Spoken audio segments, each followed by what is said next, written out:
सकरुण प्रियदर्शी आर्य चारुदत्त यथा विभव ग्रह देवताओं की पूजा करते हुए इधर ही आ रहे हैं। पुरुष की दरिद्रता के कारण बंधुजन उसकी बात नहीं मानते, बल हास्यास्पद हो जाता है और शील रूपी शशि की कांति भी मलिन हो जाती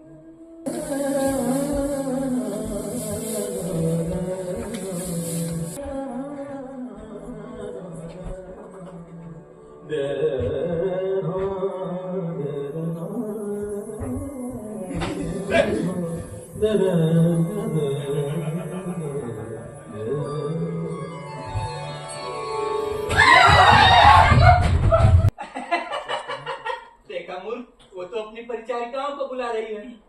मतलब स्त्रियों को बुला रही है? और क्या? स्त्रियों को तो मैं शौ को मार दूं, शूर हूं मैं।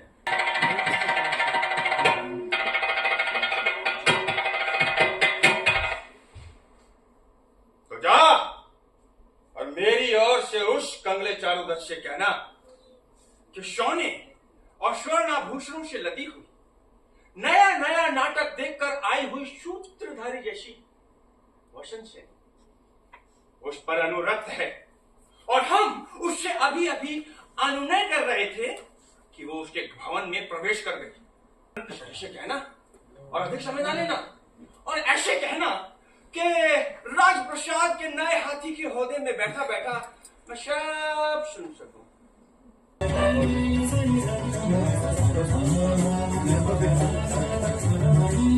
वो सातवां के पुत्र आर्य चारुदत्त। ऐसी दीपिकाएं जलाओ जो राजमार्ग में भी जलती रह सके।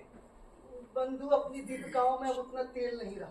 रहने दो मैं दीपिकाओं की आवश्यकता नहीं होती है।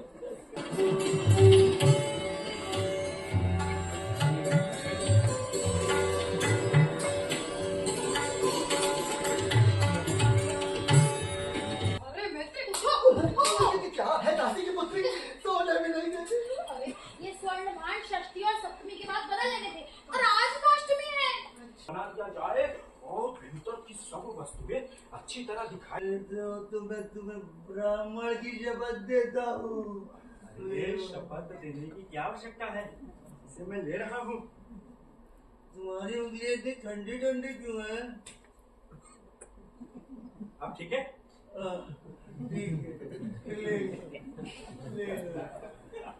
बर्तनों को बेचकर मैं बनिए की भांति सुखपूर्वक सोऊंगा। सुखपूर्वक सो जा महाब्राह्मण, सो जा, 100 वर्षों तक सो जा। आप कौन? मैं रत्निका। बहुत सुंदर। आप कौन? मैं चोर।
क्या कारण है कि आज प्रातः काल घर से निकलते ही कमल पथ पर गिरे जल बिंदु की तरह मेरी आंखें भूख से तिलमिला रही हैं। अरे क्या करूं? हाँ, घर जाकर पता लगाता हूँ कुछ उपाय किया है कि नहीं। यही तो मेरा घर है, तो चलिए प्रवेश करता हूँ। कढ़ाई के उलटने से सारी धरती काली पड़ गई है। घी आदि के छोंकने की कैसी प्यारी सुगंध आ रही है। हाँ? किसी पूजे कारण से ही ये जंग घूम रहे हैं। क्या कोई उपाय कर लिया गया है? या फिर भूख के मारे मुझे सारा लोक ही घास की तरह दिखाई पड़ता है। आर्य को बुलाता हूँ और पूछता हूँ, आर्य, अरे ओ आर्य, जरा इधर तो आओ। अरे मैं आ ही गई।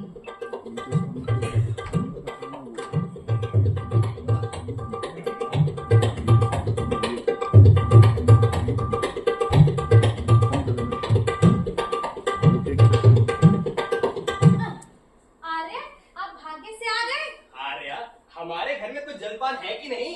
है। तो ईश्वर तुझ पे प्रसन्न हो, ऐसी सुंदर सुंदर भोजन देती रहो। अरे मैं तो आप ही की प्रतीक्षा में बैठी थी। अरे क्या अभिलषित वस्तु है? हाँ है। तो देवता तुझ पे प्रसन्न हो, प्रसन्न हो। अरे क्या क्या है? घी, गुड़, दही, चावल, मिष्ठान। अरे बस बस, ये सब कुछ हमारे घर में है। नहीं नहीं, दुकान में है। अनारे, तेरी आशा भी इसी तरह से छिन भिन हो, तू भी अभाव को प्राप्त करेगी। भयानक आंधी से फेंकी हुई सूखी घास की तरह मैं पर्वत की ऊंचाई से नीचे गिरा दिया गया हूँ।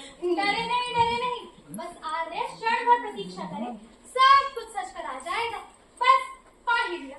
मैं तो बस ये चाहती हूँ कि आर्य मेरे उपवास में बस सहायक भर हो जाए। आर्य के उपवास का नाम क्या है? नाम अभिरूपपति। दूसरी जाति में? हाँ। तो फिर रहने दो। वैसे आर्य के उपवास का उपदेशक कौन है? वही श्रेष्ठ चूर्णगोष्ठ। वाह वाह रे चूर्णगोष्ठ वाह। यदि आर्य का आग्रह हो तो अपने अनुरूप किसी श्रेष्ठ ब्राह्मण को निमंत्रित करने की इच्छा है। ठीक है, तुम्हारा ये उपवास तो बड़ा ही धार्मिक है, इससे मेरा जलपान भी हो जाएगा। तो ठीक है, तुम प्रवेश करो, मैं अपने योग्य किसी ब्राह्मण को ढूंढ कर लाता हूँ। आर्य की जो आज्ञा।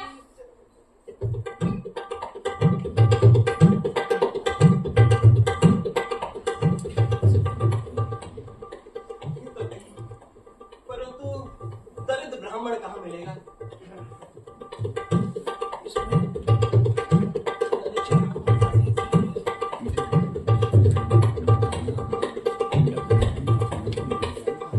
ये आर्य चारुदत्त का मित्र मैत्रेय नाम का ब्राह्मण इसी हो रहा है। इसे निमंत्रित करता हूँ। आर्य, आर्य, आर्य, आपको निमंत्रित करता हूँ। और हाँ, निमंत्रण के लिए मुझे दलित ना समझना, प्रचुर भोजन मिलेगा। घी, गुड़, दाल, भात सब कुछ है। और हाँ, दक्षिणा में आपको द्रव्य भी मिलेंगे। आप किसी और को निमंत्रित कर लें, मुझे अवकाश नहीं है। हाँ। और सुनिए, देखिए, सरकार पूर्वक दिया हुआ घी, गुड़, दाल, भात सब कुछ है। चलिए, मेरे साथ चलिए, चलिए। अच्छा, नहीं, आप किसी और को निमंत्रित कर लें, मुझे अवकाश नहीं है। सुनिए, एक जगह पर मिष्ठान भी है, दाल भी है, भात भी है, घी है। मिष्ठान नहीं खाना, दाल नहीं खाना, नहीं खाना, ठीक है। नहीं खाना। दाल ब्राह्मण को प्रसाद करता है, दुष्ट मानव।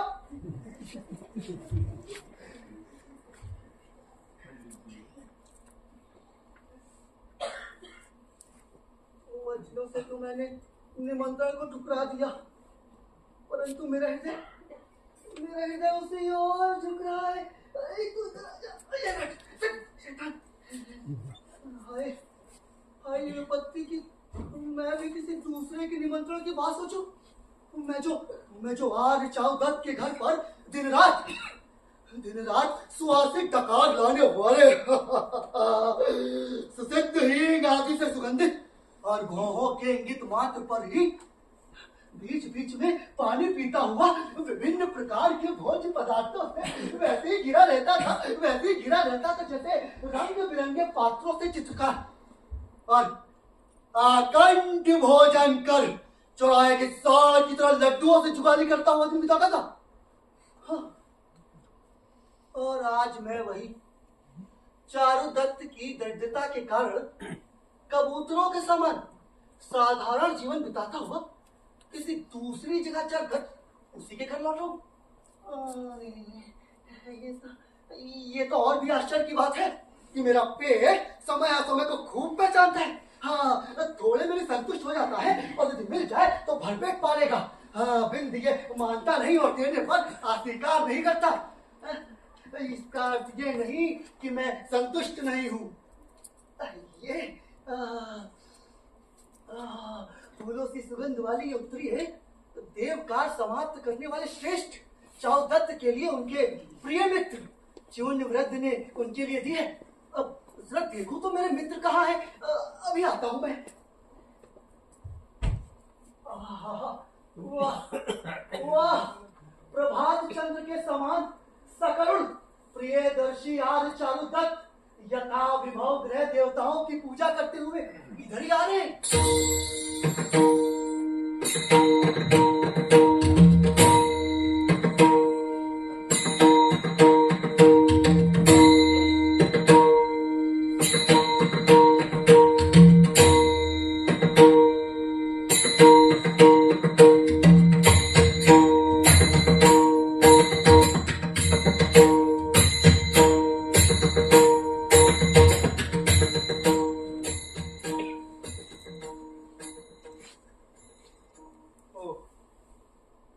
दरिद्रता तो मनस्वी पुरुष के लिए प्राणों के रहते हुए भी मरण ही है। मेरे घर की जिन देहलियों पर हंस और सारस पक्षियों को फूलों की बलि दी जाती है, उन्हीं देहलियों पर बलि के जौ के अंकुरों में कीड़ों के मुख से उगले हुए बीज के दाने इधर उधर बिखरे पड़े। आप इतना अधिक संताप ना करें। पुरुष के यौवन की तरह ही घर के यौवन की श्री भी बदलती रहती है। समुद्र पर्यंत विस्तृत वेणु की अपनी संपत्ति के क्षीण होने से कृष्ण पक्ष के क्षीण किरण चंद्र की भांति आपकी दरिद्रता भी शोभन ही मालूम पड़ती है। मैं अपनी नष्ट लक्ष्मी की चिंता नहीं करता। गुणी और रसज्ञ पुरुष के लिए ये दरिद्रता मुझे बड़ी दारुण मालूम पड़ती है। सुख तो दुख को अनुभव करने के बाद ही प्रिय लगता है, जैसे अंधकार के बाद दीप का प्रकाश। परंतु जो सुख के बाद दरिद्रता की दशा को प्राप्त होता है, तो शरीर धारण करता हुआ भी मृत्युवत होता है। समुद्र और नगर का सारभूत वैसा धन संचय कहाँ चला गया? मित्र, जहां मेरे भाग्य चले गए। देखो, मेरा धन मित्रों के उपकार के लिए क्षीण हो गया, परंतु मैंने किसी को अपमानित किया हो ऐसा तो मुझे स्मरण नहीं। दान देना उत्तम है। इस विश्वास के द्वारा दिया गया सत्व रूपी धन मित्र नष्ट नहीं होता। आप धन की चिंता करते हैं? सचमुच धन के नाश की मुझे कोई चिंता नहीं। भाग्य के बल से धन फिर हो जाता है। यही मुझे जला रहा है कि धन संपत्ति नष्ट हो जाने पर मेरे मित्र मुझ जैसे सुजन सौजन्य के प्रति विमुख हो गए। पुरुष की दरिद्रता के कारण बंधुजन उसकी बात नहीं मानते, बल हास्यास्पद हो जाता है और शील रूपी शशि की कांति भी मलिन हो जाती है। बिना शत्रुता के ही मित्र विमुख हो जाते हैं। विपत्तियां बढ़ जाती हैं और दूसरों द्वारा किए गए पाप कर्म की भी संभावनाएं उस व्यक्ति में होने लगती हैं। तो सिर्फ एक बार मानो कि सर हमने पैसे के गुलाम घर से बाहर से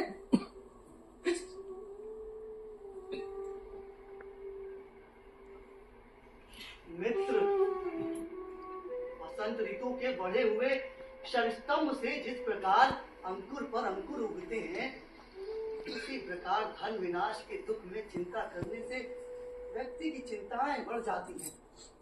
आप व्यर्थ संताप ना करें। और ये उत्तरीय आपके प्रिय मित्र चूर्ण वृद्ध ने आपके लिए दी है। मित्र, मैं किस लिए संताप करूंगा? और क्या मैं दरिद्र हूं जिसकी अपनी उदारता की मूर्ति? सुख दुख में संभाव रखने वाले आप जैसे मित्र हैं। सत्व मेरा नष्ट नहीं हुआ जो दरिद्रों में दुर्लभ है।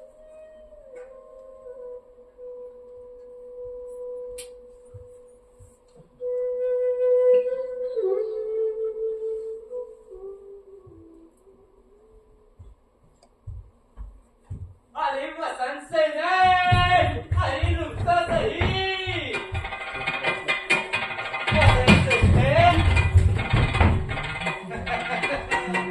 डर के मारे अपनी सुकुमार गति छोड़कर अपनी दृष्टि कुशल पैरों को जल्दी जल्दी रखती, अपनी चंचल दृष्टि से पीछे की ओर देखती। तू तो ऐसी चली जा रही है जैसे विराज के पीछे पड़े रहने पर चकित हिरणी। ठहर वसंत शैले, अरे ठहर। ठोकरे खाती हुई तू जा रही है, दौड़ रही है, भाग रही है। ठहर जा, जरा मुस्कुरा, मर तो नहीं जाएगी बाले। देख देख, इस समय कामवश मेरा तपस्वी हृदय इस तरह जल रहा है जैसे अंगारों पर रखा हुआ मांस का टुकड़ा। अरे के है तो जा, तू तो मेरी बड़ी बहन है। फिर ग्रीष्म में पंख फैलाए डरी हुई मयूरी की तरह क्यों भागी जा रही है? एक वन कुकुर के शावक जैसा मेरा स्वामी तारक तेरे पीछे पीछे आ रहा है। वसंत से नहीं, ठहर ठहर। बालक दली की तरह काटती हुई हवा में कांपता हुआ लाल अंशु कोड़े तू कहाँ जा रही है?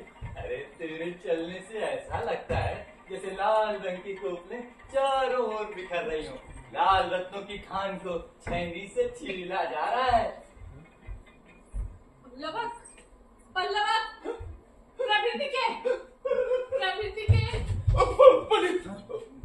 पुरुष आ रहे हैं, पुरुष। कहने की कोई बात नहीं। माधवी के देखा मूर्ख, वो तो अपनी परिचारिकाओं को बुला रही है। मतलब स्त्रियों को बुला रही है। और क्या?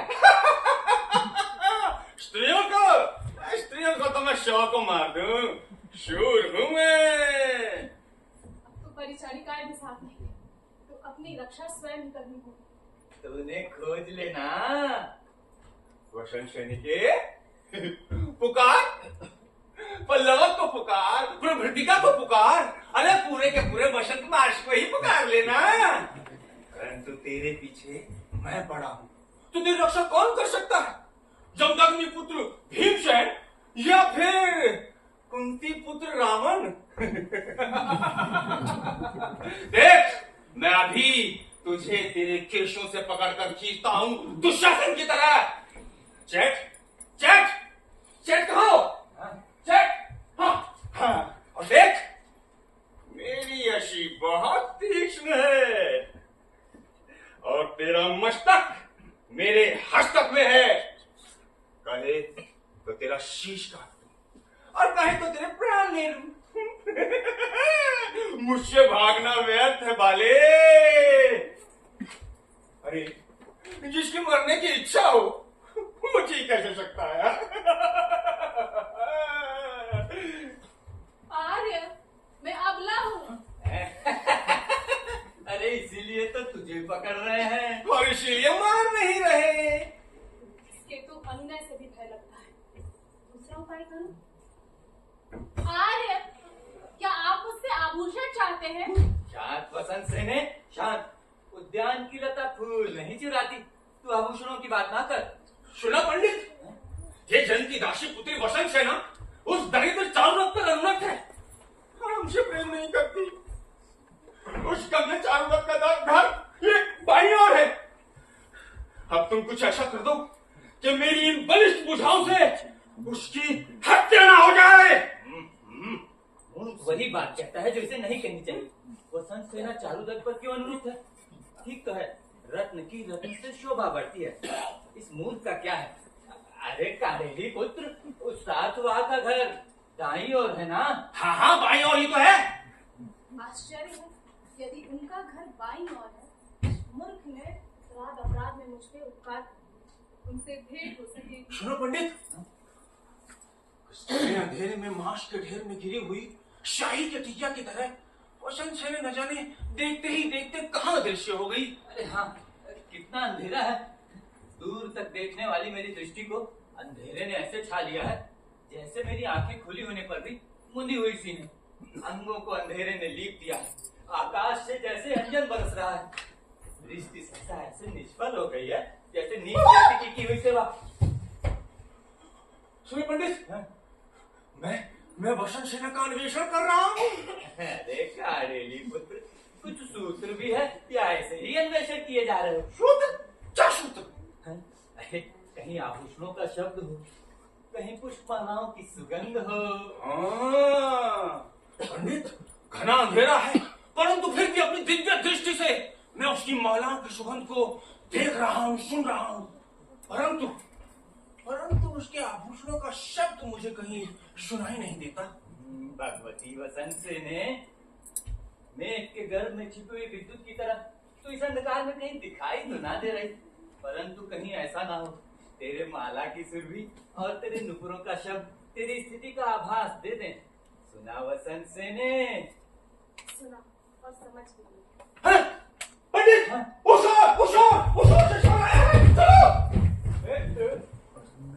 मेरा जब तो हो चुका, अब तुम मातृकाओं की बलि ले जाओ। मैं नहीं जाता। इतने कष्ट का विषय है, पास में धन ना हो तो व्यक्ति के स्वजन भी उसकी बात नहीं मानते। नहीं नहीं मित्र, ऐसी बात नहीं है।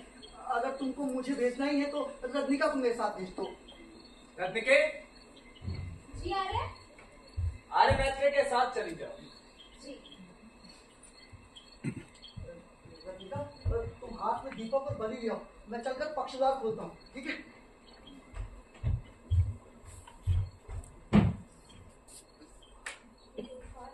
जैसे किसी ने पक्षद्वार से दी। हाय, ये दीपक क्यों जल रहा है? ये दिया कैसे बुझ गया? रजनिका, तुम पक्षद्वार से बाहर चलो, मैं चतुषार से दीपक जलाकर लाता हूँ।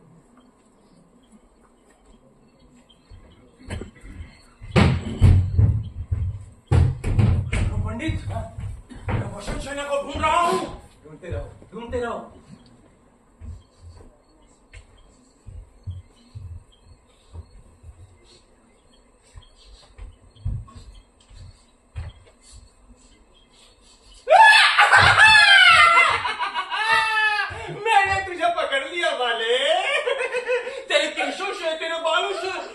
मुंह से। अब तू चित्कार कर, तू चीख और पुकार भी कर कि हाय ईश्वर, शिव शंभु शंकर। अरे मित्रों, ये क्या कर रहे हैं? अरे काहेली पुत्र, ये तो किसी और का ही स्वर है। ना पंडित, जिस तरह से माखन की भूखी बिल्ली अपना स्वर बदल देती है, उसी तरह से इस दासी पुत्री ने भी अपना स्वर बदल दिया है। अपना स्वर बदल लिया? हाँ, आश्चर्य की बात है, परंतु इसमें आश्चर्य भी क्या है? रंगशालाओं का इसे अनुभव है, कलाओं की शिक्षा मिली है, स्वभाव से चतुर है, अतः अपना स्वर बदल भी सकती है। रात्रि की हवा में दीपक ऐसे टिमटिमा रहा है जैसे बलिकाश क्यों ले जाए जा रहे अजापुत्र का हृदय। रत्निका, पंडित पुरुष, देखो ये बात उचित और संगत नहीं कि आज चौदह की निर्धन हो जाने पर तुम लोग इस तरह उनके घर में प्रवेश करो। देखो अरे मित्र, मेरा कैसा अपमान हो रहा है। अपमान तुम्हारा नहीं, अपमान हम लोगों का है। हाँ, आप ही लोगों का क्यों है? देखो दूर हट जाओ, मैं कहता हूँ दूर हट जाओ। अपने घर में कुत्ता भी शेर होता है और मैं तो फिर भी ब्राह्मण हूँ। देखो दूर हट जाओ, वरना अपने भाग्य की तरह इस कुटिल लाठी से तुम्हारे सिर को ऐसे कूट दूंगा कि खुद खाए में पास की तरफ पलटेगा। क्षमा कर महाब्राह्मण, क्षमा कर। अपराधी ये नहीं, अपराधी वो है। अरे राजा के शयानक संतानक दुष्टन दुर्मनुष्य, ये बात उचित नहीं। ठीक है, माना कि हमारे आज चाहोगे तुम निर्धन हो गए, परंतु उनके गुणों से जो उज्जैनी की श्रीवृद्धि हुई है, क्या उसे भूला जा सकता है? और तू उनके घर में प्रवेश करके उनकी परिचारिका के साथ ऐसा व्यवहार कर रहा है। इनकी हीनता को देखकर उसका तिरस्कार करना उचित नहीं। क्षमा क्षमा महाब्राह्मण, किसी अन्य भ्रम में ये घटना हुई, किसी दर्द के कारण नहीं। देख, खोज रही है मेरी कामना। इसे नहीं, ऐसी पाप की बात मत कर, मैं तो सर्वथा तेरे सामने विनत हूँ। उठो उठो, तुम बहुत भले आदमी लगते हो। मैंने अनजाने में तुम्हें बहुत बुरा भला कह दिया है ना, लेकिन अब मैं जान चुका हूँ, इसलिए तुम्हारे सामने मैं विनत होता हूँ। नहीं, विनत तो मैं ही हूँ। अब मैं उठूंगा एक आश्वासन पाकर। क्या आश्वासन? यही कि ये बात आर्य चारुदत्त के कानों तक नहीं पहुँचेगी। अच्छा, नहीं पहुँचेगी। ब्राह्मण, तू निशस्त्र है और हम सशस्त्र, फिर भी तूने अपने गुणों से हमें जीत लिया। तेरी ये अनुकंपा मैं अपने सिर पर धारण करता हूँ। पंडित, इस तरह हाथ जोड़कर इस दुष्ट ब्राह्मण के चरणों पर गिरे हुए। मुझे डर लगता है किससे? आर्य चारुदत्त के गुणों से। हाँ? उस दरिद्र चारुदत्त में क्या गुण है? उसके घर में खाने तक को तो है नहीं। ये बात नहीं है मूर्ख। हमारे जैसे व्यक्तियों पर कृपा करने से वो व्यक्ति धनहीन हो गया है। धन रहते उसने किसी की अवमानना नहीं की। याचकों की तृष्णा मिटाकर वो ऐसे सूख गया है जैसे भरा हुआ सरोवर ग्रीष्म की धूप में सूख जाता है। अरे वो जनदासी पुत्र है कौन? हाँ, कौन है वो? वीर पराक्रमी पांडव, या फिर राधा का पुत्र श्वेत केतु, या फिर राम और कुंती की संतान दश अवतार अश्वत्थामा, या फिर धर्म पुत्र जटायु? अरे पापी मूर्ख! आज चारुदत्त निर्धनों की कामनाएं पूरी करने वाला कल्पवृक्ष, सज्जनों का कुटुंबी, शिक्षितों का आदर्श, एक वही है जिसमें सभी गुणों का आश्रय है और हृदय से इतना सीधा और उदार है। सचरित्र की कसौटी, सदाचार का सागर, वास्तव में एक वही है जो जी रहा है और लोग तो बस सांस लेते हैं। चल इधर से चल। नहीं पंडित, वसंत सेना तो बिना। वसंत सेना चली गई। चली गई? हाँ। कैसे चली गई? अंधे की दृष्टि की तरह, रोगी की शक्ति की तरह, मूर्ख की वृद्धि की तरह और आलसी की वृद्धि की तरह तेरे हाथ में आकर भी शत्रु की प्रीति की तरह वह चली गई। पंडित, मैं वो शिक्षा के बिना आगे नहीं जाऊंगा। तो ठीक है, मैं ही जाता हूँ। पंडित पंडित पंडित की रोती हो गई। अरे काक पाग मस्तक, दुष्ट ब्राह्मण! चल नीचे बैठ, नीचे बैठ। अच्छा, हमें तो पहले ही नीचे बिठा दिया है। किसने बिठा दिया? भाग्य ने। तो जल्दी से उठ जा। उठेंगे कब? जब भाग्य फिर साथ देगा। तो जल्दी से रो दे। हमें तो पहले ही रोना पड़ रहा है। किसने रुला दिया? हमारी दुर्गति। तो जल्दी से हंस दे। हंसेंगे कब? जब आर्य चारुदत्त के अच्छे दिन फिर से आएंगे। अरे बटुक!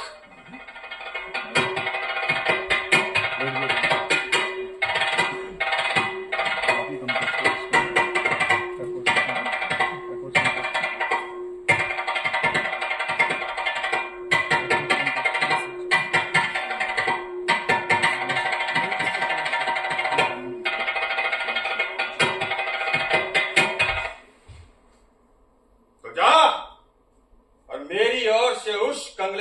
चारुदत्त से कहना कि सोने और स्वर्णाभूषणों से लदी हुई नया नया नाटक देखकर आई हुई सूत्रधारी जैसी वसंत सेन उस पर अनुरक्त है और हम उससे अभी अभी अनुनय कर रहे थे कि वो उसके भवन में प्रवेश कर गई। यदि वो स्वयं उसे लाकर मेरे हाथों में सौंप दे तो मैं उस पर न्यायालय में अभियोग भी नहीं करूंगा और उसका और हमारा प्रेम संबंध आपस में सदा के लिए स्थापित हो जाएगा। परंतु ऐसा नहीं किया तो मृत्यु पर्यंत हम एक दूसरे के शत्रु रहेंगे। और स्मरण रखो, गोबर से लथपथ कुमड़ा, सूखा हुआ धान, तला हुआ मांस और हेमंत की रात को पकाया हुआ भात अधिक समय बीतने पर भी बासी नहीं होते। ऐसे कहना और अधिक समय ना लेना और ऐसे कहना कि राजप्रसाद के नए हाथी के ओहदे में बैठा बैठा मैं सब सुन सकूं। कहेगा ना? नहीं कहेगा? अगर नहीं कहेगा तो मैं तेरा मस्तक अपने हस्तक से ऐसे मसल दूंगा, ऐसे मसल दूंगा, ऐसे मसल दूंगा जैसे किबाब के नीचे कैद के फल को मसला जाता है। समझा?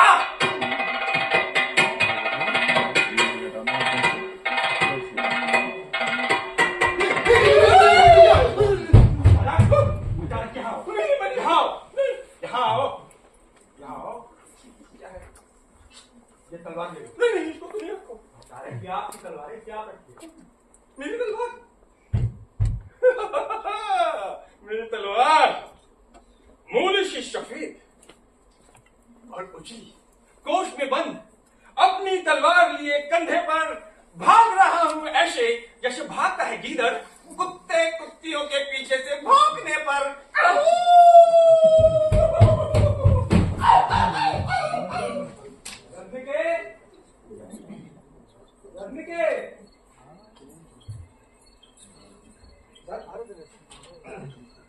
देखो, रोसेन वायु सेवन के लिए बाहर निकला।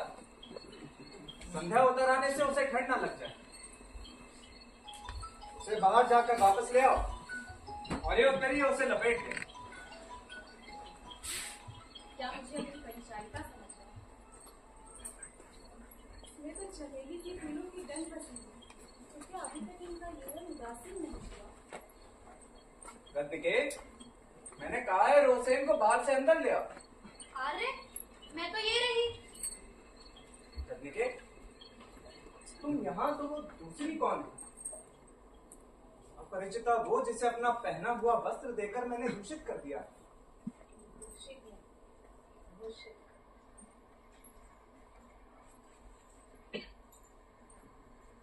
और जो लग रही है शरतकालीन मेघ से ढकी हुई चंद्रलेखा जैसी। परंतु किसी पराई स्त्री की ओर देखना उचित नहीं।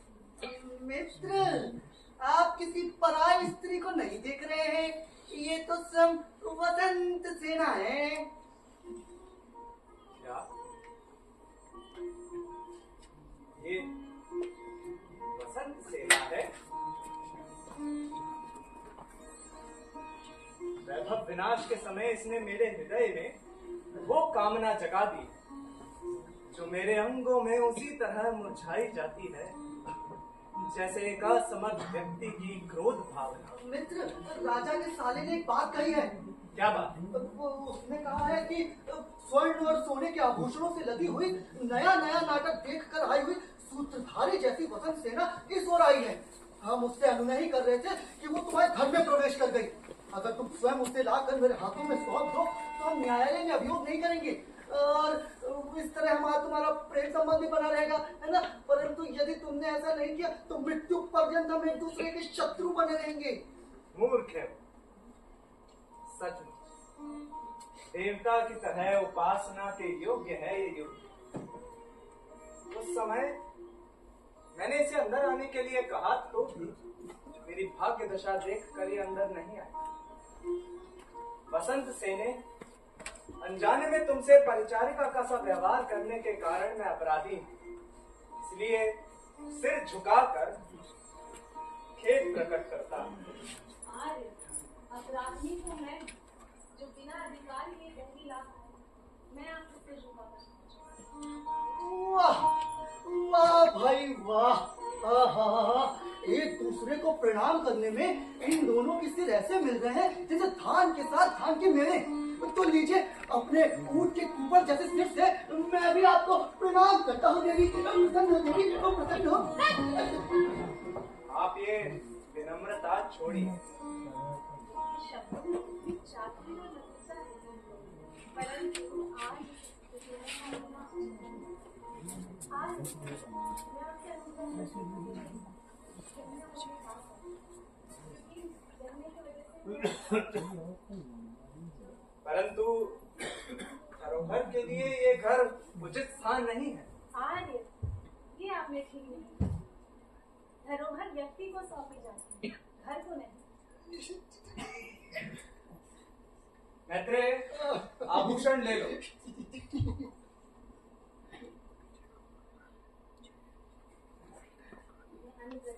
कल्याण हो, कल्याण हो। छी मूर्ख, ये तो धरोहर है। यदि ऐसा है तो इसे चोर ही ले जाए तो अच्छा है।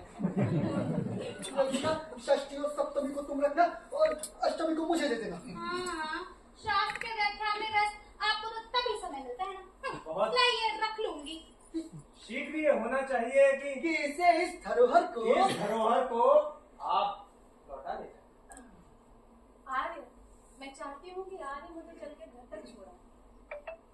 मैत्रेय, इनके साथ चले जाओ। मित्र देखो, इनके साथ चलते हुए राजहंस जैसे तुम ही शोभा पाते हो, है ना।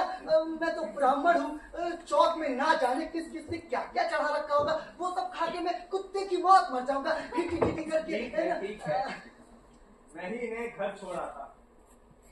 मैत्रेय, ऐसी दीपिकाएं जलाओ जो राजमार्ग में भी जलती रह सके। बंधु, अपनी दीपिकाओं में अब उतना तेल नहीं रहा। रहने दो मैत्रेय, दीपिकाओं की आवश्यकता नहीं। देखो ना, नक्षत्रों से घिरा हुआ ये चांद राजमार्ग को प्रदीप्त करता हुआ तो आया। इसकी गौर किरणें अंधेरे में इस तरह फैल रही हैं, जैसे सूखे पंख में दूध की धाराएं।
अति सुंदर आर्या, अति सुंदर।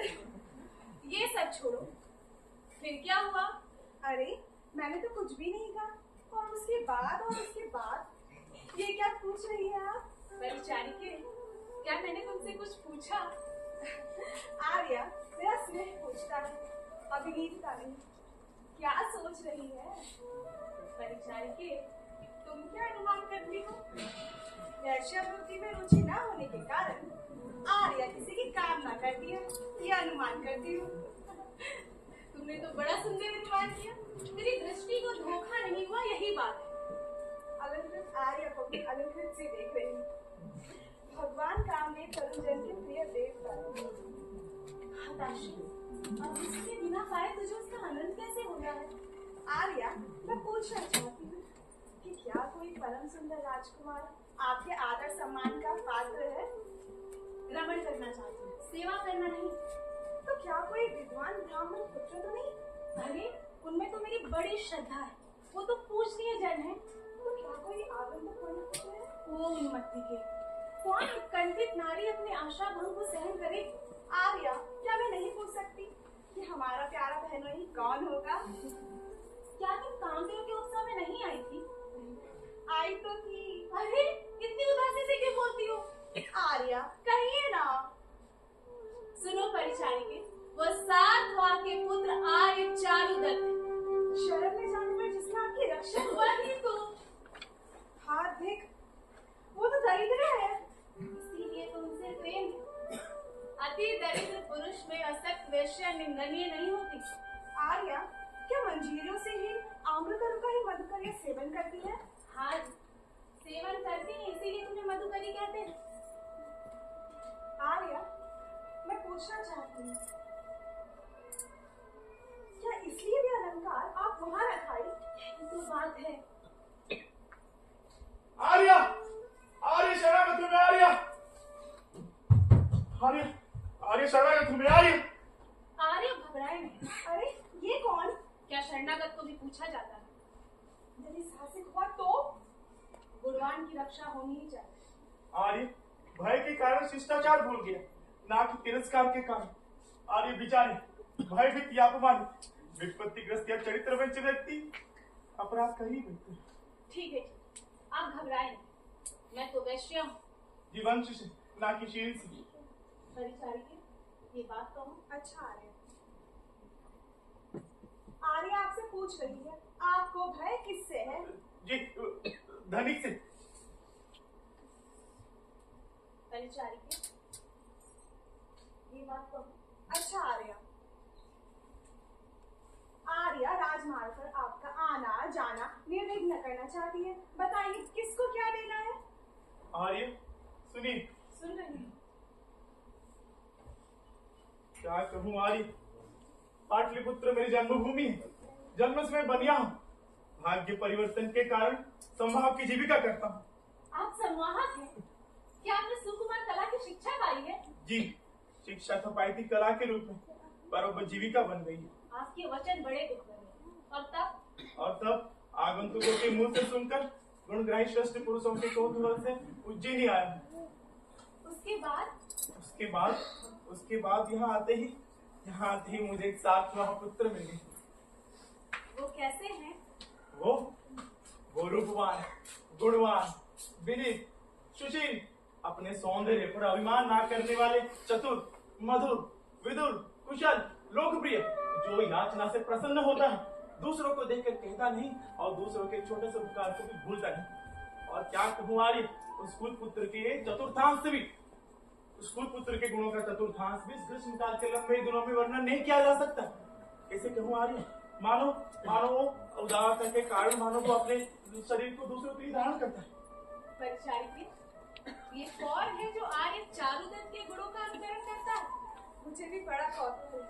कौन है ये भला जो अपने गुणों से उज्जैनी की शोभा बढ़ा रहा है? उसके बाद उसके गुणों से वशीभूत हो अपने यहाँ अपने पत्नी को भुला में उसके यहाँ नौकरी करने लगा। क्या वो दरिद्र है? यहाँ कहीं आप कैसे जानते? एक ही पुरुष में धन और गुण दोनों में इसीलिए।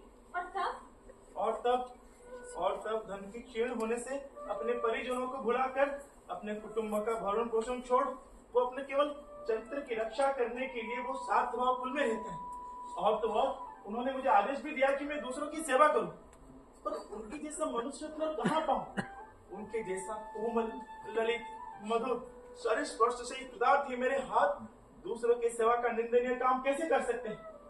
और यही सोच के इस पापी शरीर की रक्षा के लिए अपने जीवन को जुए में बसर करने लगा। और उसके बाद आज तक जिसे मैं जुए में हराया, उसी ने मुझे आज 10 स्वर्ण मुद्राओं से हरा दिया।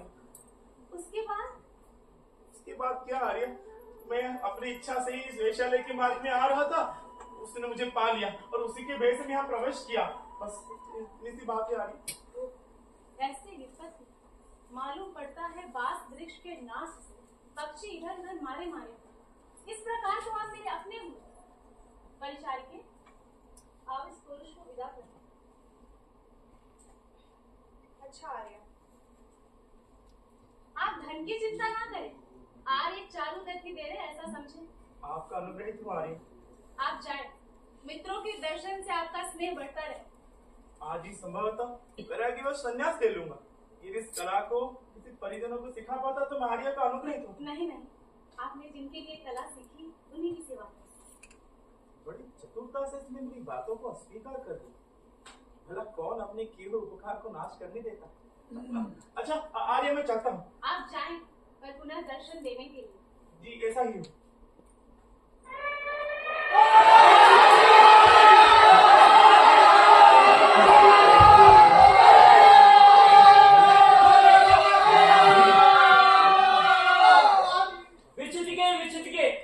आर्या, ये कौन है? ओह, मेरा दुर्भाग्य है कि झुके हुए वक्षस्थल के साथ खिड़की से अपने शरीर के आगे भाग को बाहर निकालकर आर्या ने कर्णपूर की वीरता का वो दृश्य न देखा। शुद्र जनों में विस्मय बड़ा सुलभ, तुम्हारे इस अभिमान का कारण क्या है? सुनिए आर्या, स्नान कर भद्रक नाम का मंगल हस्ती राजमार्ग को सुगंधित करता हुआ बड़ी तेजी से लौट रहा था। राजमार्ग लोगों से ठसाठस भरा, परंतु गेरुआ वस्त्र के कारण विशेष रूप से दिखाई देने वाला एक सन्यासी उसकी पकड़ में आ गया। इसके बाद क्या हुआ? तब कभी हाथी के सूंड की रगड़ से चोट खाते हुए, कभी दांतों के बीच सुलगते हुए, तो कभी सूंड से पैरों के नीचे पटके जाते हुए, हाय हाय वो फाड़ दिया गया, वो मर गया। इस तरह चारों ओर कोलाहल होने पर मैंने अपने हाथों की मार से उस हाथी को लौटाकर उस सन्यासी को छुड़ा लिया। ये तो अति प्रिय बात हुई। उसके बाद क्या हुआ? तब सब लोग कहने लगे ये तो चेट का काम है, परंतु कोई कुछ देना नहीं चाहता। तब अचूके किसी कुलपुत्र ने आभूषण पहने योग्य अपने अंगों की ओर देख अंगूठी की स्पर्श से वहां कुछ न पा अपने भाग्य को कोसते हुए लंबी सांसें खींची। मेरी तो इतनी ही संपत्ति है, ऐसा कहे परिजन के हाथ से ये मेरे पास नहीं है। परिचारिका, ये कौन है जो आर्य चारुदत्त के गुणों का अनुकरण करता है? मुझे भी बड़ा कौतूहल है। कौन है ये भला? कोई सज्जन पुरुष ही होगा। पूछ देखो ना। परिचारिका, एक पुरुष के प्रति प्रेम दूसरे के सभी गुणों को हीन बना देता है। भद्रा, इसका नाम जानते हो तुम? नहीं जानता। ये तूने अच्छा नहीं किया। यदि ऐसी बात है, कौन है ये? तूने इसके बारे में क्या सोचा? मैं तो बस इतना ही जानता हूँ कि वे सज्जन बड़े निराभिमानी हैं। आओ तो उन्हें देखें। देखिए देखिए आर्य, वो जा रहे हैं।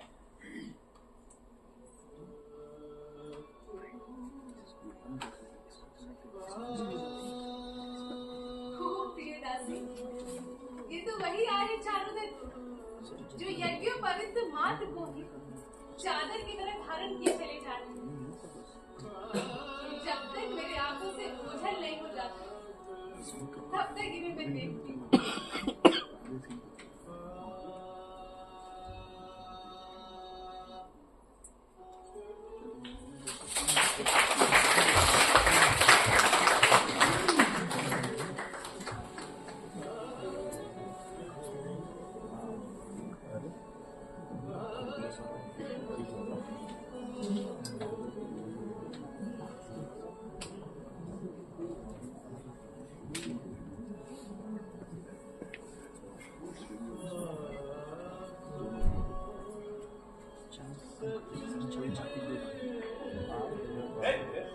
वीणा समुद्र से उत्पन्न न होने पर भी रत्न है, क्योंकि उत्कंठित के लिए लय के अनुकूल सही, भोग्य विषयों में संगीन, दोषहीन वो गोष्ठी है।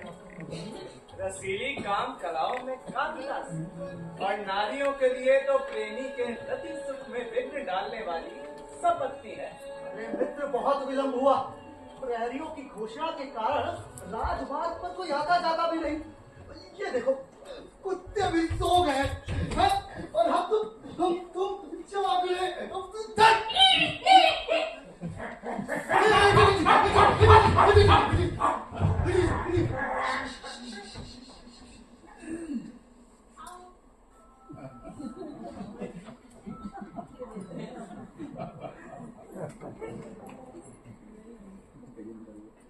ये तो और भी आश्चर्य की बात है कि अभागी पीड़ा मुझे तनिक भी नहीं भाती। मुझे मिल जाए तो मैं किसी कठोर स्थान पर इसको थाम से पटक दूं, जिससे कि इसके दांत छिन्न भिन्न हो जाए। आपकी विचित्रता के साथ वीणा ने आज अनेक बार मधुर गान किया, तब भी तुम आनंद नहीं ले सके। इसीलिए आनंद नहीं आता। मधुर भी अधिक खा लेने पर अजीर्ण हो जाता है। बहुत ही स्पष्ट गान, रागोत्तेज, उच्च एवं मधुर, संतुलित और स्पष्ट, भाव भरा और अभिनय प्रयोगों से युक्त उस गीत की कितनी प्रशंसा की जाए। ऐसा लगता था मानो दीवार की ओर से कोई युवती ही गा रही। आप भले ही प्रशंसा करें, परंतु मुझे गाता हुआ पुरुष और बढ़ती हुई स्त्री तनिक भी नहीं भाते। गाता हुआ पुरुष ओढ़हुल के फूलों की माला पहने पुरोहित सा जान पड़ता है, और बढ़ती हुई स्त्री भी नकटी गऊ की तरह अत्यंत कुरूप मालूम पड़ती है मुझको। मित्र, आधी रात हो गई, राजमार्ग पर अंधकार जम गया। मनुष्यों का आवागमन न होने के कारण उज्जैनी सोई हुई मालूम पड़ी। यह अंधकार, इसमें अष्टमी का चंद्रमा उदित हो आया।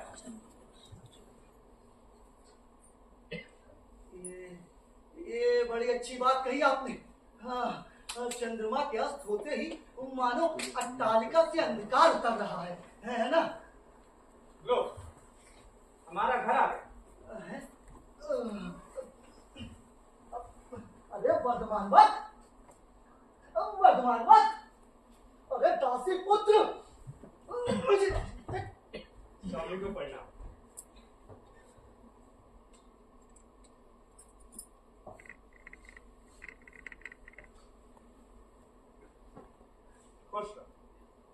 अरे दासी पुत्र, मेरे भी पैर धो दे। अरे आखिर धुले पैर जमीन पर ही तो रखोगे, इससे तो जल की बर्बादी होगी। आप स्वयं लाए और खुद धो लीजिए। ये तो मेरे पैर के साथ मेरा मुंह भी धो दिया। पुत्र,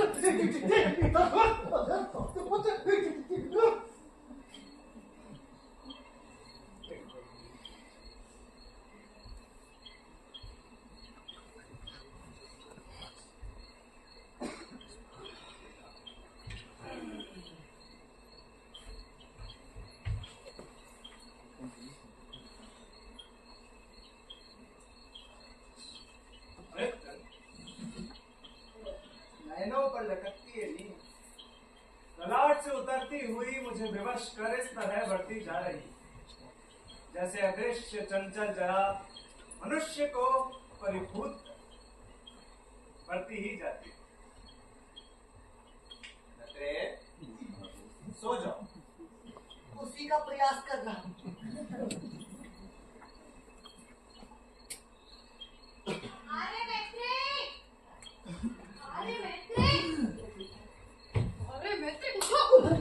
क्या है दासी की पुत्री, सोने में नहीं देती। अरे ये स्वर्णमान षष्ठी और सप्तमी के बाद बदल लेने थे, और आज तो अष्टमी है। बसंत सेना की यही वो धरोहर है जी, इसे लेने के लिए कहें। तो इस अलंकार को भीतर आंगन में क्यों नहीं रखवा देते आप? मूर्ख, वेश्या द्वारा धारण किए गए अलंकार गृहिणी ना देख सके। तब और उपाय क्या है? लाइए, चोरों द्वारा ग्रहण करने अलंकारों को मैं खुद ही रख लेता हूँ। मित्र, तुमने वो दुपट्टा वैश्या के सेवक को क्यों दिया? दयालुता के कारण। इसमें भी दयालुता ही है। मित्र, ऐसा न करो।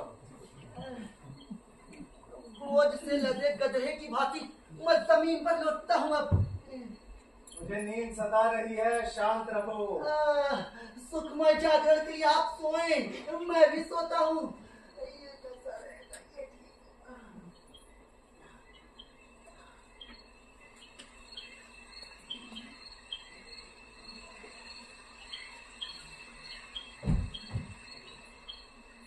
शिक्षा बल और शारीरिक बल से शरीर की विशालता के अनुकूल प्रवेश के लिए सेंध फोड़ते हुए धरती पर सरकने से मेरे दोनों बाजू घिस गए और मैं केचूल छोड़ने वाले जुड़गाय सर्प की तरह चला जा रहा हूँ। बगीचे के पक्ष द्वार में सेंध छोड़कर घुस आया हूँ। अब मैं आंगन में प्रवेश करता हूँ। विद्वान लोग भले ही इसे नीच कर्म समझे जो सो जाने पर ही किया जाता है। विश्वस्तों का छल द्वारा तिरस्कार करना शूरता नहीं क्रूरता है। निंदनीय होते हुए भी ये स्वाधीन वृत्ति अच्छी है, क्योंकि किसी के आगे दासता के लिए हाथ नहीं पसारा। द्रोण पुत्र ने पहले भी सुप्त पांडव पुत्रों के वध में इसी मार्ग को अपनाया था। लोभी, धनी और सज्जनों को अपमानित करने वाले अपने व्यापार में अत्यंत कठोर किसी बनिए का घर मिल जाए तो मन में कलेश ना होगा, या जो भी हो काम भाव क्या नहीं करा लेता। अब सेंध देना शुरू करता हूँ। ओ, वर्षा की जब से शिथिल ऐसा कौन सा स्थान है जहाँ काटने पर जरा भी शब्द ना हो? कौन सा ऐसा स्थान है दीवार में जहाँ बहुत बड़ा सेंध बना दिया जाए और भीतर की सब वस्तुएं अच्छी तरह दिखाई दे? नींद लग जाने से क्षण टूटी फूटी और पुरानी ईंट इस सेंध में कहाँ है? कौन सा ऐसा स्थान है जहाँ स्त्री जन के दर्शन ना हो और मेरे यत्न का अंत सुखद हो? यह वास्तु कला की बारीकी है। नमी के कारण भवन का विन्यास कुछ विशेष प्रकार का है। यही वन प्रवेश के लिए सेन बनाता हूँ। इस प्रकार का सेन बना, सिंहासन, पूर्ण चंद्रमा, मत्स्य का मुख, त्रिकोण या चौरस वेदी या हाथी के मुख समान सेन फोड़ू, जिससे हमारे पक्ष के लोग देखकर चकित हो जाए। अच्छा है, सिंहासन सेन ही फोड़ूंगा। मित्र जग रहे हो या नहीं?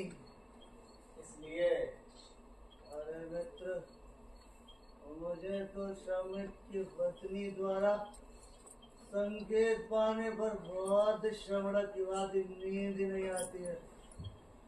मेरी बाएं आंख भड़क रही है, लगता है जोर सेंध बोल रहा है।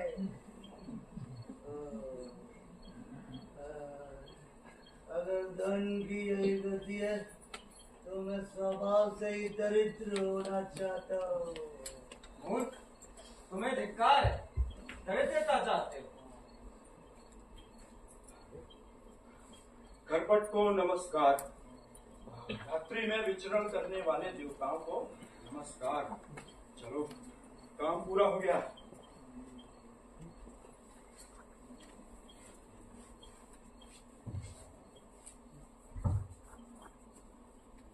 आगंतुक होने से इसकी समृद्धि का विस्तार बिना जाने केवल भवन के विश्वास से मैंने यहाँ प्रवेश किया है। कोई उत्तम वेशभूषा नहीं देख रहा हूँ। यहाँ ये केवल दरिद्र ही है और भवन के निर्माण में कुलीनता है। संभव है वैभव भोगने के बाद ही धनीहीन हो गया। तो ठीक है, देखता हूँ। अपने समान इस कुलपुत्र को पीड़ा ना देनी चाहिए। तो चलता हूँ। महाशय, स्वर्ण बाण लेते जाओ। क्या कहा? स्वर्ण बाण? क्या मुझे देखना गया है? या मन की दुर्बलता के कारण स्वप्न देख रहा है? अच्छा, देखो तो सही, सचमुच सोया ही हुआ है।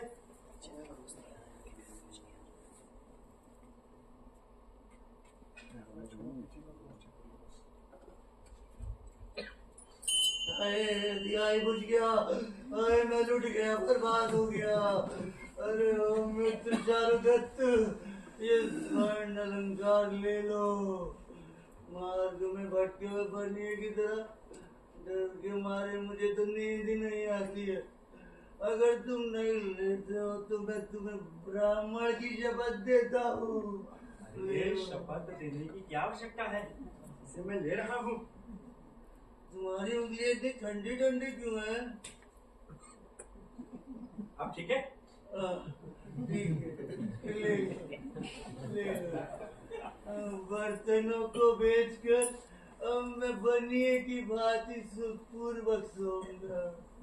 सुखपूर्वक सो जा महाब्राह्मण, सो जा, 100 वर्षों तक सो जा।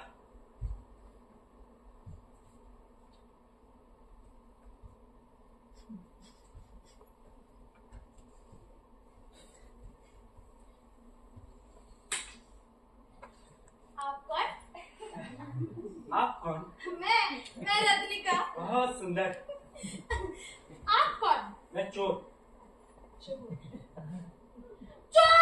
अरे मैत्रे! अरे मैत्रे! अरे मैत्रे कहाँ हो? अरे मैत्रे! देखो सोता ही रहता है। अरे मैत्रे उठो उठो उठो! क्या हुआ दादी की पुत्री? अरे मैत्रे बगीचे के पछुआड़ से सेंध फोड़कर चोर घुस गया। क्या चोर को फोड़कर सेन घुस गया? अबे उठ उठ! क्या है? सेंध फोड़कर चोर घुस गया। क्या कहा? दिखलाओ।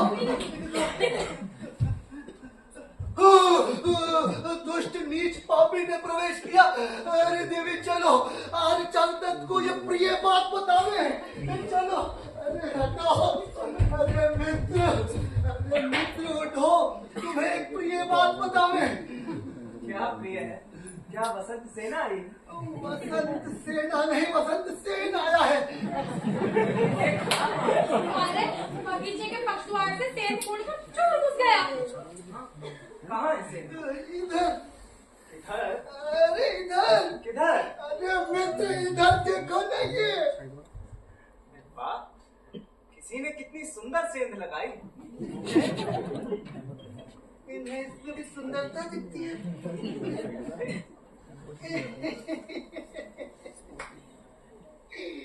देखा मित्र, हैं? तुम कहते थे ना कि मैत्र तुम पंडित हो, मूर्ख हो, अज्ञानी हो, दुष्ट हो। बोलो बोलो बोलो। देखा तुम्हारे हाथ में स्वर्ण भाट सौंप कर मैंने कितना अच्छा काम किया। क्या तुमने मुझे दिया? और क्या? कब? आधी रात में। आधी रात में? क्या सचमुच? अरे जब मैंने बोला था तुम्हारी उंगलियां बड़ी ठंडी हैं। देखो अब बहुत हो गया, अब मेरे हाथों में देखो बस। वो सुवर्ण भांड तो चुरा लिया गया। अब इस सत्य बात पर कौन विश्वास करे? सब लोग मुझे ही दोषी बताएंगे।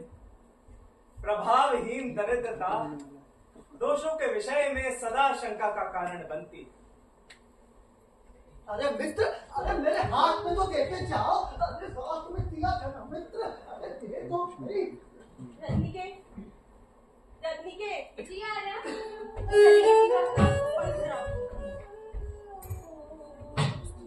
जी कहिए। रजनी के आर्य पुत्री आर्य मैत्री हताहत तो नहीं हुआ। आर्य चारों तो मैत्रेय सकुशल है, लेकिन वैश्या के अलंकार चोर ले गया। क्या? चोर ले गया? जी। तो उसे क्या दिया जाएगा? ये तो कर्ण आभूषण है। पुराने परिचय के कारण इसे देने में मुझे कष्ट हो रहा है। क्या करूं? हाँ, उपाय सूझ गया। अपने पितृ कुल से मुझे 1 लाख मूल्य की मुक्तावली मिली है। लेकिन क्या आर्यपुत्र इसे बुद्धिमत्ता के कारण ग्रहण करेंगे? अच्छा, यो करती हूँ। देखो बहुत हो गया, ठीक है। देखो अंधकार में अपराध हो गया है। मैं सर झुकाकर विनती करता हूँ कि मेरे हाथों में दे दो। मित्र तुम मुझे इस समय क्यों दुख दे रहे हो? सदा मेरे शील से परिचित यदि तुम इस प्रकार अविश्वास करो, कला जीवी और वंचना में चतुर वो वेश्या कैसे विश्वास करे? अब तो लगता है कि मुझे भागे नहीं, उस चोर के हाथों में दे दिया। मित्र,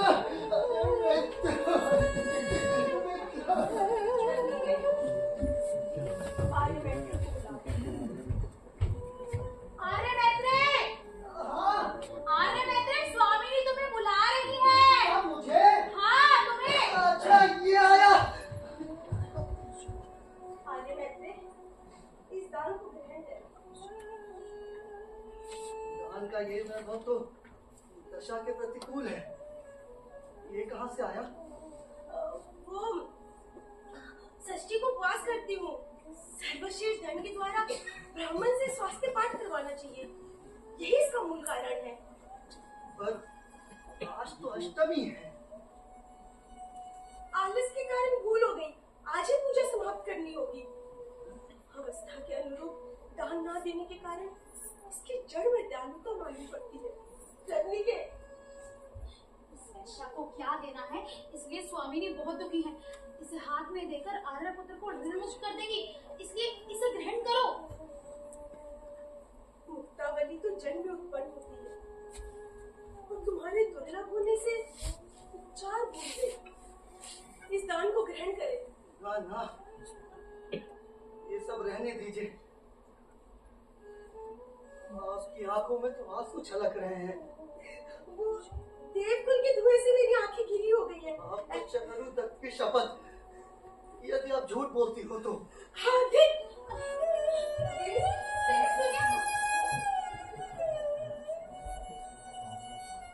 शब्दों से अपना दुख छिपाकर आंसुओं से उसे प्रकट कर चली गई। मैत्रेय,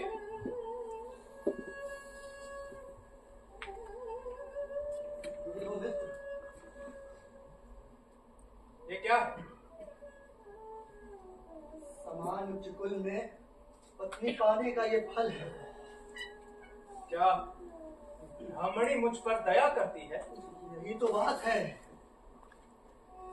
धिक्कार है मुझे। आज मैं मर गया। धन क्षय से क्षीण में स्त्री धन की दया का पात्र बना। वास्तव में मैं पुरुष होकर नारी हूं और वो नारी होकर पुरुष है। देवी आपकी याचना हृदय से करती है और मैं शिव से। इसे ग्रहण करें। अच्छा मित्र, ये मुक्तावली वसंत सेना के पास लेकर जाओ। मेरा मनोरथ धन के विषय में संतुष्टि पाकर मान की रक्षा और कर्तव्य निर्वाह में विलंब देख स्त्री धन पर अनुचित अनुराग दिखलाता है। पुरुष की उच्च कुल और दरिद्रता दोनों को धिक्कार है। एक थोड़े से मूल्य के भाग के लिए 1,00,000 मूल्य की मुक्तावली देनी होगी। ऐसा ना कहो मित्र। जिस विश्वास के बल पर उसने हमारे यहाँ ये धरोहर रखी, उसी महान विश्वास का ये मूल्य दे दो। मित्र, मित्र,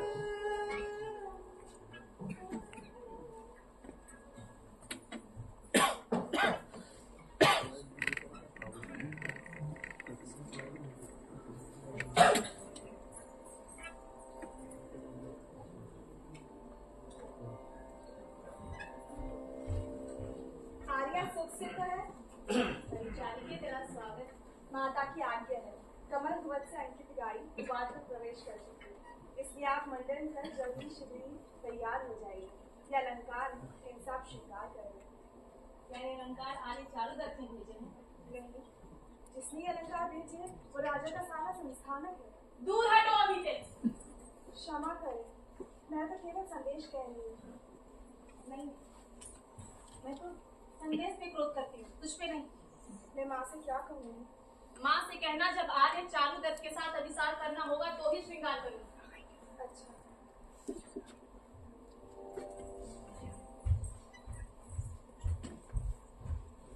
रात्रि में चोरी का अपराध करने, अंधकार और भय को त्याग कर सूर्योदय होने पर दिन के क्षण रश्मि चंद्रमा की भांति भयभीत हूँ।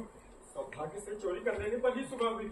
मैंने तो वसंत सेना की परिचारिका मत्तिका की मुक्ति के लिए ये किया। ये वसंत सेना का घर है तो प्रवेश करता हूँ। क्या मत्तिका भीतर है या सुबह में गणकाएं अंतपुर में एक दूसरे के निकट रहती हैं तो पुकारता हूँ, मत्तिके, ओ मत्तिके। सज्जना का ये स्वर है। आर्या प्लस है, उसके निकट चलो। तो आओ। क्या बात है, तुम सकपकाए से लगते हो? नहीं, कुछ नहीं, कुछ तो कहना चाहता हूँ। परिचारिके, परिचारिके, ये हताशे कहाँ चली गई? अभी तो यही थी। ओह, ये तो किसी पुरुष से स्निग्ध दृष्टि से मंत्रा करती खड़ी है। अनुमान करती हूँ ये वही पुरुष है जिसे मूल्य देकर मांगता है। तो ये रहस्य सुना? नहीं, दूसरे का रहस्य सुनना उचित नहीं। मैं चलती हूँ। क्या वसंत सेना? इस कथा से तो मेरा भी संबंध है। जो भी सुनो। क्या मूल्य देकर तुम्हें लौटा देगी? सज्जन, आर्या ने मुझे दे देने का वचन पहले ही दे दिया है। तो उसे ये दे देना। और यूं कहना कि ये गोपनीय अलंकार मानो तुम्हारे शरीर के माप से बनाए गए हैं और मेरे स्नेह के कारण इसे धारण करो। लाओ देखो तो, लो। ये अलंकार तो मैंने पहले कभी देखे हैं। ये अलंकार तो बिल्कुल मेरे अलंकार जैसे। कहो कहाँ से आए ये? तेरे प्रेम के कारण मैंने चोरी की। चोर? इसकी सीधी सादी आकृति भी पाप कर्म की भयानकता के कारण उद्विग्न मालूम पड़ती है। धिक्कार है, मेरे लिए तुम्हारा शरीर एवं चरित्र दोनों ही संशय में पड़ रहे। साहसी में तो लक्ष्मी निवास करती है। तुम मूर्ख हो। कौन भला प्राण के बदले शरीर खरीदेगा? कहो तो, किसके घर में ये विश्वासघात किया है? जैसा कि मैंने सुबह होने पर सुना, सेठों के चौराहे पर साफा का पुत्र चारुदत्त रहता है। हाँ? अभी प्रिय विषाद से तेरे सब अंग शिथिल है, ऐसे तेरी आंखें फैल गई है, बाढ़ विद्ध हरने से तू कांप रही है पर अनुकंपा नहीं कर रही। सच सच कहो, 60वां कुल में साहस करते हुए तुमने किसी कुलपुत्र को शस्त्र से हटाव तो नहीं किया? बहुत अच्छा, जो मुझे पूछना था ये इसने ही पूछा। मत्ती के क्या इतना ही कम है कि मैं दूसरा कुकर्म करूंगा? मैंने किसी को शस्त्र से ना तो मारा ना ही घायल किया। सज्जनक सच? हाँ सच। धन्य हो सज्जनक, कैसी प्रिय बात कही। क्या तूने प्रिय कहा? ऐसी बात है मत्ती के, मैंने उस कुल में जन्म लिया जिसके पुरखे सदा संतुष्ट रहे, पर स्नेह में मेरा हृदय बंधा है, इसीलिए मैं ये कुकर्म करता हूँ। मैं काम वशीभूत इससे शरीर की रक्षा करता हूँ। तुम प्रिय भी मुझे कहती हो और दूसरे के पास भी जाती हो। सज्जनक सुनो, ये अलंकार आर्या के है। ऐसी बात है। ऐसी बात है, अज्ञानवश मैंने जिस डाल के पत्तों को उजाड़ दिया, ग्रीष्म में संतप्त छाया चाहता हुआ फिर उस डाल की शरण में आ गया। इसने कुकर्म किया है, इसीलिए पश्चाताप करता है, ऐसा अनुमान करता है। पत्नी के अब ऐसी स्थिति में क्या किया जाए? इसे वहीं लौटाओ, आर्या मंडन नहीं करेगी। अब यदि वो क्रोध में आकर चोर समझ रक्षा पुरुषों के द्वारा पकड़वा देगी तो मैं क्या करूंगा? डरो मत, वो कुलपुत्र है, तेरे गुणों पर वो प्रसन्न ही होगा। धन्य हो भद्र, तेरे इन वचनों से मैं अलंकृत सी हो गई। मैं वहाँ किसी प्रकार भी नहीं जा सकता। तब दूसरा उपाय है। ये गुण वेश्याओं के। कौन सा दूसरा उपाय है? तुम्हारे गुण और रूप दोनों को आर्य और 60वां पुत्र जानते हैं। नहीं तो इस अलंकार को 60वां पुत्र के वचनों से आर्या को लौटा दो। ऐसा करने पर तुम्हारी रक्षा भी हो जाती है और आर्या निश्चिंत हो जाएगी और मैं दुखी भी नहीं होंगी। या नहीं तो आर्या को पुनः छलने पर मुझे अगले जन्म में दासी होना पड़ेगा। मैं इस प्रस्ताव से प्रसन्न हूँ। चल, मैं अंदर जाकर बैठती हूँ। सजलक सुनो, कामदेव मंदिर में मेरी प्रतीक्षा करो। मैं अवसर देखकर आर्य से निवेदन करती हूँ। बहुत अच्छा।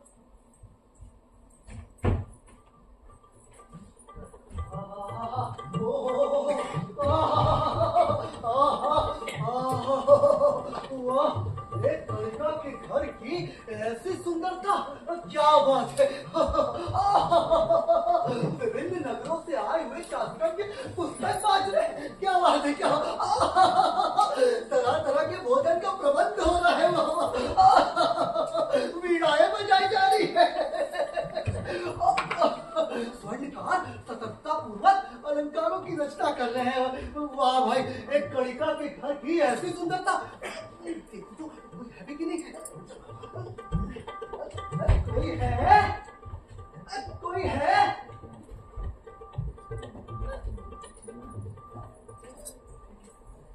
जी, ये आर्य है। कल्याण हो, कल्याण हो। परिचारी के आने के लिए आसन और पैर धोने के लिए चल लाओ। भोजन छोड़कर आप सब कुछ ले आओ। नहीं नहीं, इसकी कोई जरूरत नहीं। मैं यहाँ कुछ कहने के लिए आया हूँ। जी कहे। उस अलंकार का मूल्य क्या होगा? आप मुझसे क्यों पूछ रहे हैं? आदरणीय चारुदत्त के विशेष गुणों पर भरोसा करके ही आपने उन्हें अपने अलंकार सौंपे थे। वो उन्हें जुए में हार गए। जुए में? उचित है। और तब उस अलंकार के मूल्य स्वरूप इस मुक्तावली को आप ग्रहण करें। मुझे लोभी समझता है। अगर इसे ग्रहण नहीं करूंगी तो भी ये मुझे ही दोषी समझेगा। लाइए यार। और आप आर्य को निवेदन कर कि मैंने ग्रहण कर लिया। शिष्टाचार की तो एक भी बात नहीं कही। ठीक है, ऐसा ही हो, ऐसा ही हो।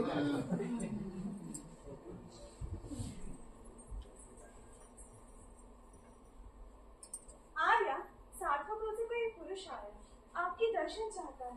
जाओ, उन्हें शीघ्र ही अंदर ले आओ।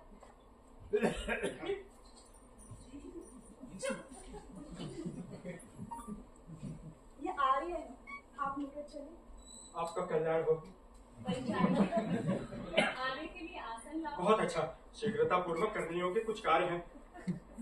जी कहे, मैं सुन रही हूँ। आर्य चारुदत्त ने मुझे यहाँ ये कहने के लिए भेजा है कि जो अलंकार मेरे पास रखे थे, परिष्कार के बिना मेरा भवन जर्जर है और कुटुंबी लोग निकट नहीं, इसलिए ये अलंकार ग्रहण कर ले। इसे आप आर्य चारुदत्त को ही वापस कर दे। देवी, मैं वहाँ नहीं जा रहा। मैं जानती हूँ, ये अलंकार आप वहाँ से चोरी करके लाए। और इसने मुझे जान लिया। आर्य के लिए गाड़ी लाओ। चलने का शब्द सुनाई दे रहा है, लगता है गाड़ी आ गई होगी। आप आर्य के साथ गाड़ी में बैठो। आर्या, ये क्या? आज से तुम आर्या हो।